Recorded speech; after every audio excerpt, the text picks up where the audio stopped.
یہ ٹرانسجینڈر کون ہے؟ یہ ایک مکمل مرد ہے۔ جسمانی طور پر اس کے اندر کوئی نقص نہیں تھا، شادی کرنے اور اولاد پیدا کرنے کی صلاحیت سے مالا مال تھا، لیکن اس کے اندر نفسیاتی طور پر ایسی خرابی پیدا ہو گئی تھی کہ یہ لڑکیوں کی طرح ناز و ادا دکھانے لگا۔ یہ لڑکی تو نہیں تھا، لیکن اس نے خود کو لڑکی تصور کر لیا۔ اس کے اندر ہم جنس پرستی کی علت پیدا ہو گئی۔ پاکستان میں سن 2018 میں ایک قانون پاس ہوا جس کے تحت ایسے لوگ جو مرد ہونے کے باوجود خود کو عورت سمجھتے ہیں یا عورت خود کو مرد سمجھتی ہے، وہ خود کو اپنے من پسند جنس کے طور پر پیش کر سکتے ہیں۔ چنانچہ اس نے خود کو ٹرانسجینڈر عورت کے طور پر نادرہ کے آفس میں رجسٹر کروایا۔ اب یہ جسمانی طور پر مرد خود کو ذہنی طور پر عورت ثابت کر کے ٹرانسجینڈر بن چکا ہے، کیونکہ اسے یہ کرنے کی آزادی اس ملک نے دی ہے۔ اگرچہ وہ مرد ہے، لیکن اگر صرف ذہنی طور پر خود کو عورت سمجھتا ہے، اسے خود کو عورت کے طور پر شو کرنے کے سب ہی حقوق ملنے چاہیے۔ یہ جسمانی طور پر نارمل مرد ہے تو ہوتا رہے، اسے کاغذات میں ٹرانسجینڈر عورت کے طور پر سمجھا جائے گا۔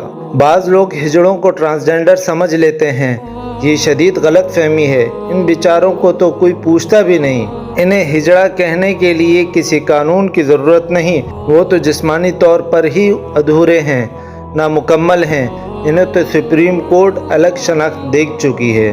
یہ قانون ہجڑوں کے لیے نہیں بلکہ جسمانی طور پر نارمل مرد عورتوں کے لیے بنایا گیا ہے۔ یہ قانون جسمانی طور پر نارمل لیکن ذہنی طور پر نفسیاتی مریضوں کے لیے بنایا گیا ہے۔ پاکستان کے سب ہی ڈاکٹر چیخ چیخ کر کہہ رہے ہیں کہ اس قسم کے نفسیاتی افراد کا مکمل علاج موجود ہے، وہ دوبارہ ذہنی طور پر نارمل ہو سکتے ہیں، تو پھر انہیں ہم جنس پرستی کی طرف راغب کیوں کیا جا رہا ہے؟ یہ نئے بننے والے قانون کی مہربانی ہے کہ جسمانی طور پر مکمل مرد خود کو عورت قرار دے کر کسی دوسرے مرد کے ساتھ شادی کر کے دونوں پھر ہم پرستی کی زندگی گزار سکتے ہیں۔ ایسا قانون حضرت لوط علیہ السلام کی اس قوم کے اندر بھی نہیں بن سکا تھا، جسے اس گناہ کی پاداش میں بدترین عذاب کا نشانہ بنا کر روئے زمین سے اس کا وجود ہی مٹا دیا گیا تھا۔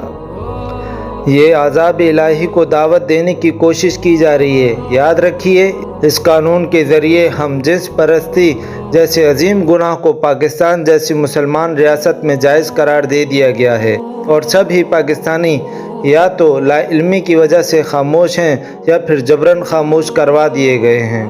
ان ہم جنس پرستوں کے لیے آسانی پیدا کر دی گئی ہے کہ جس طرح چاہیں یہ اپنے من پسند گناہ کا سلسلہ جاری رکھ سکتے ہیں۔ حضرت لوط علیہ السلام کی قوم میں کچھ لوگ ایسے تھے جو اس گناہ سے شدید نفرت کیا کرتے تھے۔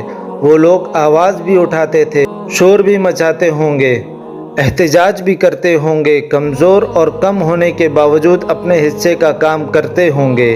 اللہ تعالیٰ نے انہیں عذاب سے بچا لیا۔ وہ دنیا اور آخرت میں بھی اللہ کی پکڑ سے بچ گئے اور جنت میں اپنا گھر بنا چکے تھے۔ فتنوں کے لحاظ سے یہ بہت مشکل ترین وقت ہے۔ اب حق کی آواز بلند کرنا ناممکن بنا دیا گیا ہے۔ اس گناہ کا سب میڈیا والوں کو علم ہے، لیکن انہیں روزی روٹی کے شکنجے میں اس طرح جکڑ دیا گیا ہے کہ ان کی روحیں بھی قید ہو گئی ہیں، ضمیر مر گئے ہیں، آواز نہیں اٹھا سکتے۔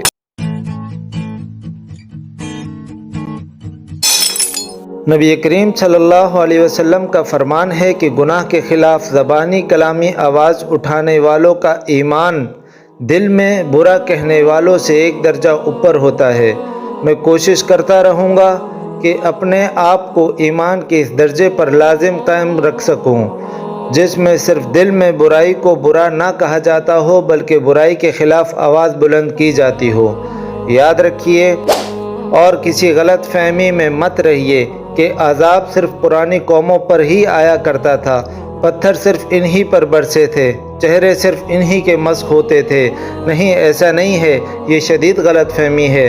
نبی کریم صلی اللہ علیہ وسلم کی ایک حدیث میں یہ بھی فرمایا کہ جب گناہوں کا یہ عالم ہوگا تو انتظار کرو تیز آندھیوں کا، آسمان سے پتھروں کے برسنے کا، چہرے مسخ ہونے کا اور زمین میں دھسائے جانے کا۔ اللہ تعالی ہمیں اپنے حصے کا کام کرنے کی توفیق عطا فرمائے، آمین۔